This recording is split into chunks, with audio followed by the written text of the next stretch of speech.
ہم الذین، یہ وہی لوگ ہیں، یقولون، جو کہتے ہیں، لا تنفقوا علی من عند رسول اللہ، مت خرچ کرو ان لوگوں پر جو پیغمبر کے پاس ہے، حتی ینفضوا، یہاں تک کہ بھاگ جائے۔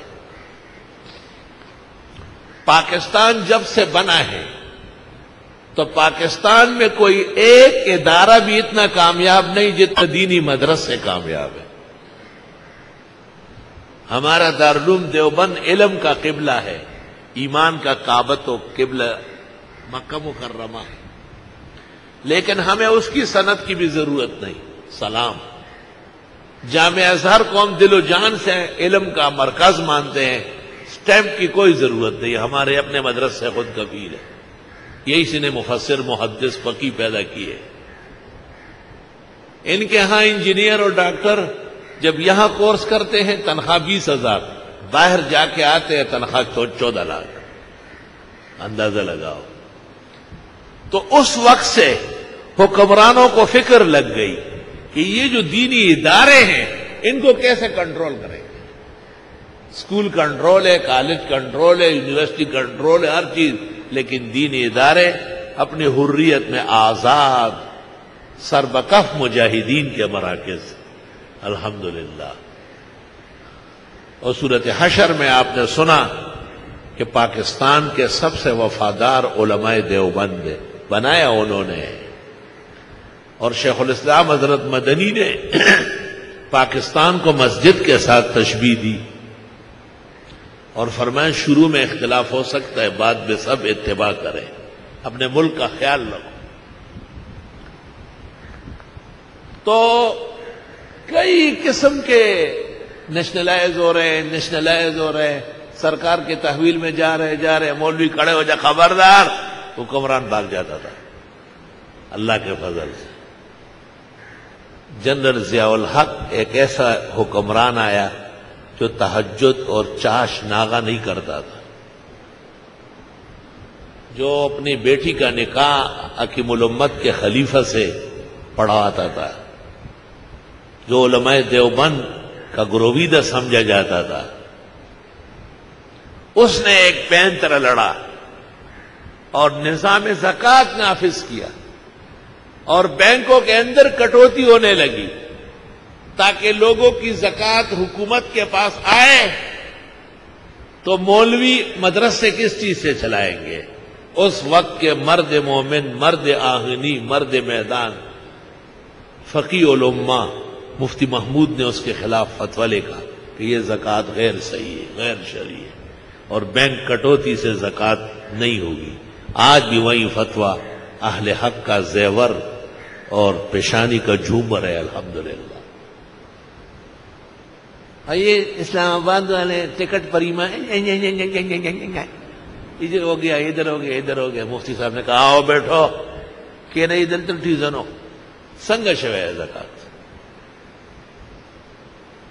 اور قدرت کو منظور نہیں تھا، اور اسی مجلس میں حضرت مفتی صاحب کا وصال ہوا، چونکہ فقیہ آدمی تھے اور فقہ کا دفاع کر رہے تھے، اور مجاہد انسان تھے، اور ناروا حکومت کا مقابلہ کر رہے تھے، اور سفر آخرت حج کے راستے میں ہوا، اور ایشیا کے مقتدر ادارے میں موت واقع ہوئی۔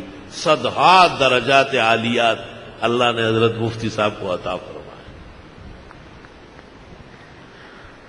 ان کے بعد ان کے ہم نوا فقہا اس مسئلے پر کمر بستہ ہو گئے، مفتی عبدالستار صاحب خیر المدارس والے، اور حضرت استاد مفتی ولی حسن اور مولانا یوسف لدھیانوی، یا کراچی سے، سندھ سجاول کے مولانا نور محمد، جنہان کے مولوی محمد، سکر کے عبداللہ شاہ، یہ تمام وہ غیرتی جماعت ہے جنہوں نے اس فتوے کے بخرے مجرے کیے جو سرکار کے حق میں لکھا گیا تھا، اور حضرت مفتی صاحب کی تائید فرمائی۔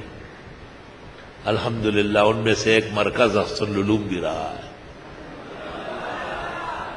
اور ہم نے ان تمام مولویوں کو گفتگو کے لیے دعوت دی تھی، جو اس کو شکر الحمدللہ کہ حضرت مولانا تقی عثمانی مدظلو اور ان کے رفقا اور مفتی رشید صاحب نے بھی حضرت کی زندگی میں ہی ان کو خبر دی تھی کہ اب فتویٰ وہی ہوگا جو آپ کہتے ہیں، ہمارا قبل از وقت رجوع قبول فرمائیں، مگر مفتی صاحب نے کہا میں تبرکن رجوع کا قائل نہیں ہو، پہلے بیٹھو دلائل سنو، بحث کے بعد رجوع کر لو. ایسے دلیل و برہان کے متین عالم تھے. بحر العلوم فما بحر یشاکلو، بحر العلوم فما بحر یشاکلو، لو نقب الارض لم یوجد له شبہ. اللہ